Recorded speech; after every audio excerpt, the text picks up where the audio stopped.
Hello दोस्तों। हम पढ़ रहे थे रसायन विज्ञान की कुछ मूल अवधारणाएं। आज हम जानेंगे रसायन विज्ञान का विकास कैसे हुआ। आइए देखते हैं।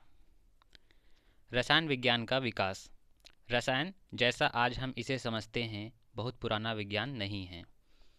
रसायन का अध्ययन केवल इसके ज्ञान के लिए नहीं किया गया, अपितु यह दो रोचक वस्तुओं की खोज के कारण उभरा। ये थीं पारस पत्थर जो लोहे और तांबे जैसी धातुओं को सोने में बदल सकता हो, अमृत जिससे महत अमृत प्राप्त हो जाए।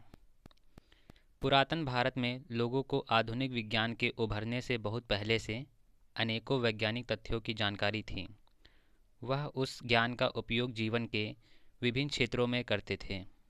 रसायन का विकास प्रमुख 1300 से 1600 सीई में कीमिया, एल्कीमी और औषध रसायन के रूप में हुआ था।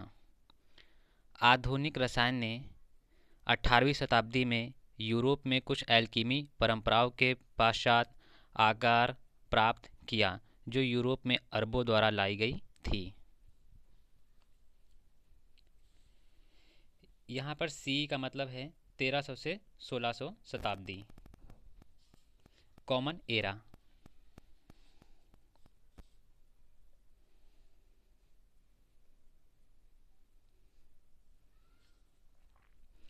दूसरी संस्कृतियों विशेषकर चीनी और भारतीय में अपनी अलग एल्कीमी परंपराएं थीं जिनमें रासायनिक प्रक्रम और तकनीकी की जानकारी अधिक थी। पुरातन भारत में रसायन को रसायन शास्त्र, रसतंत्र, रस क्रिया अथवा रस विद्या कहा जाता था। इनमें धातु कर्म, औषध, कांतिवर्धक, कांच, रंजक इत्यादि सम्मिलित हैं। सिंध में मोहनजोदड़ो और पंजाब में हड़प्पा में की गई योजनाबद्ध खुदाई से सिद्ध होता है कि भारत में रसायन की विकास की कहानी बहुत पुरानी है। पुरातात्विक परिणामों से पता चलता है कि निर्माण के लिए पक्की ईंटों का उपयोग होता था और मिट्टी के बर्तनों का उत्पादन अधिक मात्रा में किया जाता था। इसे प्राचीनतम रासायनिक प्रक्रम माना जा सकता है जिसमें वांछनीय गुण प्राप्त करने के लिए पदार्थों को मिलाकर ढाला और अग्नि द्वारा गर्म किया जाता था।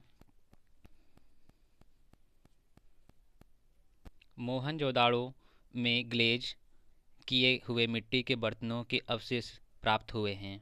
निर्माण कार्य में जिप्सम सीमेंट का उपयोग किया गया है जिसमें चूना, रेत और सूक्ष्म मात्रा में CaCO3 कैल्शियम कार्बोनेट मिलाया गया है।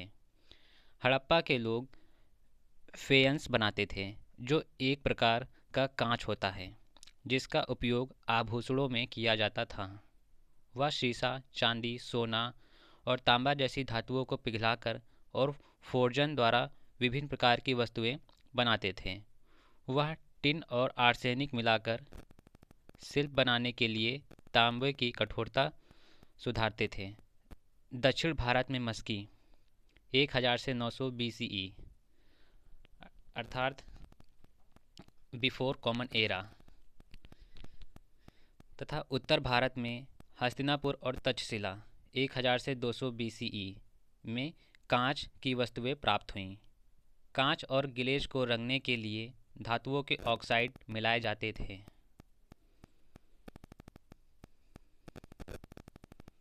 भारत में तांबे के धातु क्रम का प्रारंभ उपमहाद्वीपों में ताम्र युग के प्रारंभ से ही शुरू हो गया था। अनेक पुरातात्विक प्रमाण हैं जिनमें इस मत को बल मिलता है कि तांबे और लोहे के निष्कर्ष की तकनीकी भारत में ही विकसित हुई थी।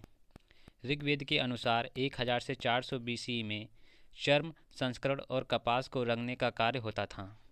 उत्तर भारत में काली पॉलिश वाले मिट्टी के बर्तनों की सुनहरी चमक को दोहराया नहीं जा सकता। यह अब भी एक रासायनिक रहस्य है। इन बर्तनों से पता चलता है कि भट्टियों का ताप कितनी दक्षता से नियंत्रित किया जाता था। कौटिल्य के अर्थशास्त्र में समुद्र से लवण प्राप्त करने का वर्णन है। पुराने वैदिक साहित्य में वर्णित अनेकों पदार्थ और कथन आधुनिक विज्ञान की खोजों से मेल खाते हैं। तांबे के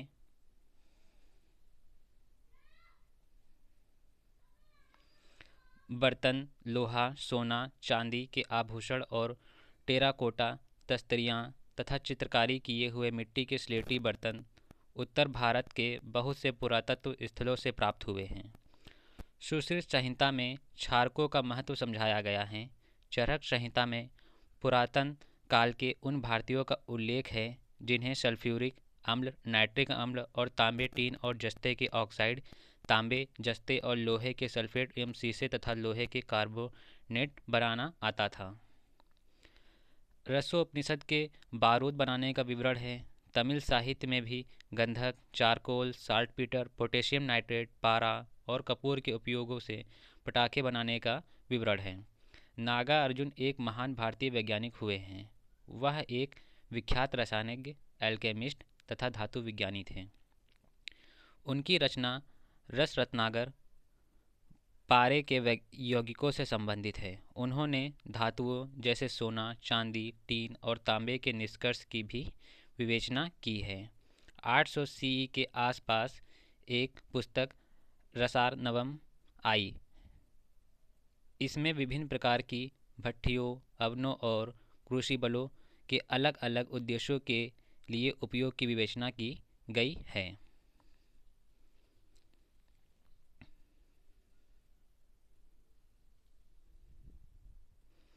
इसमें उन विधियों का विवरण दिया है जिनसे ज्वाला के रंग से धातुओं को पहचाना जाता था। कर्कपाणी ने मर्क्यूरिक सल्फाइड की खोज की। साबुन की खोज का श्रेय भी उन्हीं को जाता है। उन्होंने साबुन बनाने के लिए सरसों का तेल और कुछ क्षार उपयोग किए।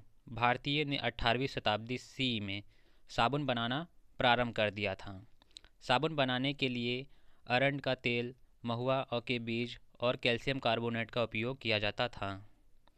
अजंता और एलोरा की दीवारों पर पाई गई चित्रकारी, जो अनेकों वर्षों के बाद भी नई जैसी लगती हैं, पुरातन भारत में वैज्ञानिक का ज्ञान शिखर पर होना सिद्ध करती हैं।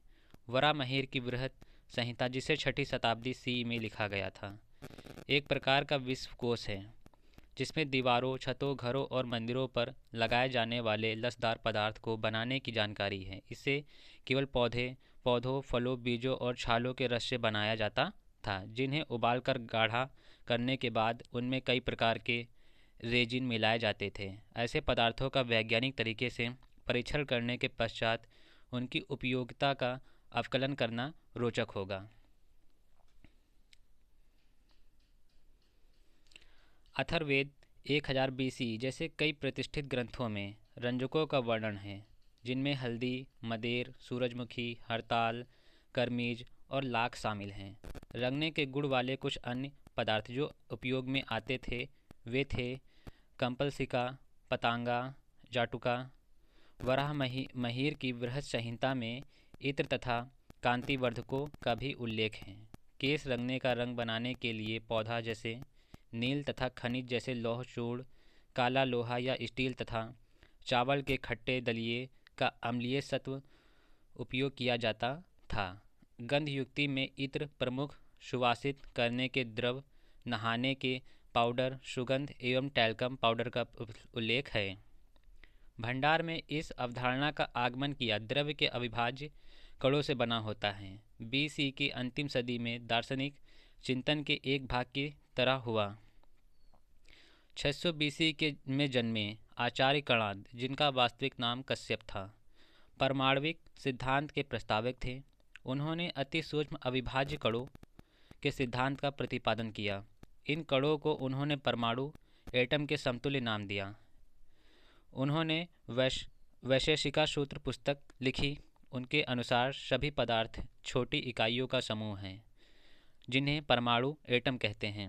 यह अनादि अनंत अविभाज्य, गोलाकार, अति गुणग्राही तथा मूल अवस्था में गतिशील होते हैं।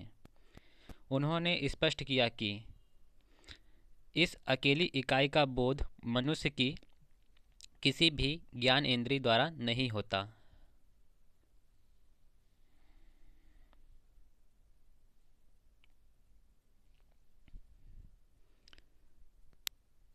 कणाद ने यह भी बताया कि परमाणु अनेक प्रकार के होते हैं और पदार्थ के विभिन्न वर्गों के अनुसार इनमें भी भिन्नता होती है। उन्होंने कहा कि अन्य संयोजन के अतिरिक्त 2 या 3 परमाणु भी संयोजित हो सकते हैं। उन्होंने इस सिद्धांत की अवधारणा जॉन डाल्टन 1766 ईस्वी से 1844 से लगभग 2500 वर्ष पूर्व दे दी थी। अर्थात महर्षि कणाद ने यह सिद्धांत जॉन डाल्टन से 2500 वर्ष पहले ही दे दिया था। चरक संहिता भारत का सबसे पुराना आयुर्वेदिक ग्रंथ है। इसमें रोगों के उपचार का विवरण दिया है। कणों के आकार को छोटा करने की संकल्पना की विवेचना चरक संहिता में स्पष्ट रूप से की गई है। कणों के आकार को अत्यधिक छोटा करने को नैनो टेक्नोलॉजी कहते हैं। चरक संहिता में धातुओं की भस्मों का उपयोग रोगों के उपचार के लिए किए जाने का वर्णन है। अब यह सिद्ध हो चुका है कि भस्मों में धातुओं के नैनो कण होते हैं। एल्कीमी के क्षीण हो जाने के पश्चात औषध रसायन स्थिर अवस्था में पहुंच गया, परंतु 20वीं शताब्दी में पाश्चात्य चिकित्सा शास्त्र के आने से और उसका प्रचलन होने से यह भी क्षीण हो गया। इस प्रगतिरोधक काल में भी आयुर्वेद पर आधारित औषध उद्योग का अस्तित्व बना रहा, परंतु यह भी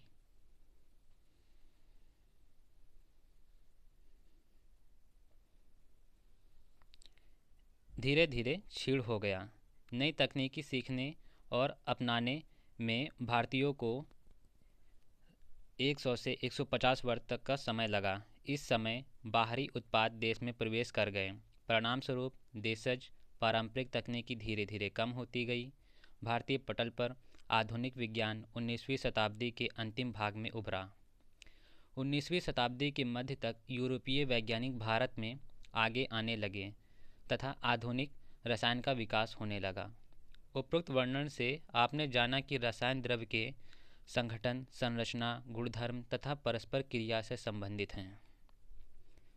पदार्थ के मौलिक अवयवों, परमाणुओं तथा अणुओं के माध्यम से अच्छे प्रकार से समझा जा सकता है।